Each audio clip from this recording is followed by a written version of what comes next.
दरम्यान पणजी महापालिकेच्या सफाई कामगारांनी पुकारलेल्या संपाचा फटका बुधवारी मृतदेहांना बसला। महापालिकेच्या सांतिनेज स्मशानभूमीत मृतदेहांवर अंत्यविधी करण्यासाठी कर्मचारी नसल्यानं नातेवाईकांचे हाल झाले। काय प्रकार आहे पहा खास रिपोर्ट। होय, सफाई कामगार आपल्या मागण्यांच्या पूर्ततेसाठी हट्टाला पेटले होते।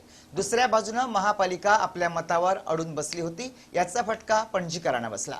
सफाई कामगारांनी संप पुकारल्याने पणजीत जागोजागी कचऱ्याच्या राशी साचल्या होत्या।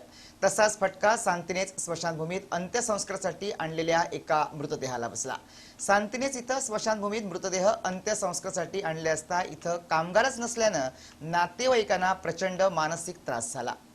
इथं येणाऱ्या मृतदेहांसाठी लाकड काढणं, सरण रचणं आणि संपूर्ण प्रेत जळेल अशी काळजी घेणं अशी विविध कामं करण्यासाठी महापालिकेचे कामगार असतात।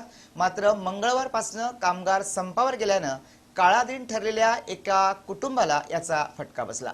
सायंकाळी कामगारांनी संप मागे घेतला असला तरी त्या कुटुंबाला स्वतःलाच अंत्यसंस्काराची सगळी तयारी करावी लागली। माझो काका आसा न्हू, तो एक्सपायर जालो आनी मागीर आमी हांगासर यो जाल्यार पळयले हांगासर लाकडां मांडपाक कोण ना।